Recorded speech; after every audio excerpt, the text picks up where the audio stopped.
ইস্যুতে এবার প্রধান উপদেষ্টার সঙ্গে সাক্ষাৎ চাওয়ার উদ্যোগ নিয়েছে জামায়াতে ইসলামী। দলটি রাজপথে আন্দোলনের পাশাপাশি সরকারের সঙ্গে সমঝোতার পথ খোঁজারও চেষ্টা করছে। তবে বিএনপি স্পষ্ট জানিয়ে দিয়েছে, জাতীয় নির্বাচনের আগে গণভোট আয়োজনের আর কোনো সুযোগ নেই। ফলে রাজনৈতিক মহলে প্রশ্ন উঠেছে, দেশের দুই প্রধান রাজনৈতিক দলের চাপের মুখে অন্তর্বর্তী সরকার কোন পথে যাবে। নভেম্বরের মধ্যেই গণভোট আয়োজনের দাবি জানিয়ে জামায়াত অভিযোগ করেছে, সরকার ইচ্ছাকৃতভাবে আদেশ জারিতে দেরি করছে, যা নভেম্বরে গণভোট আয়োজনের সম্ভাবনাকে অনিশ্চিত করে তুলছে।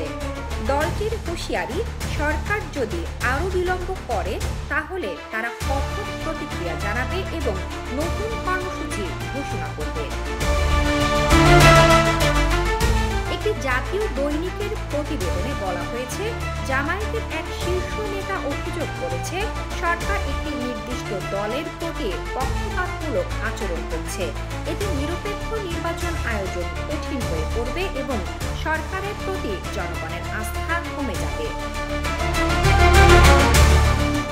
এ বিষয়ে জামায়াতের নায়েবে আমির আব্দুল্লাহ মোহাম্মদ তাহিরি বলেন, আমরা পরিস্থিতি গভীরভাবে পর্যবেক্ষণ করছি এবং সরকার প্রধানের সঙ্গে সাক্ষাতের চেষ্টা চালাচ্ছি।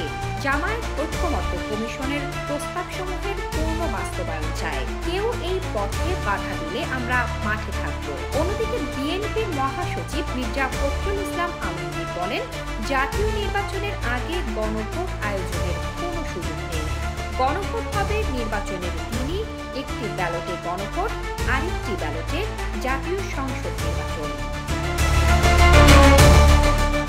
শামসাদ শাহনীন, দৈনিক আওয়াজ।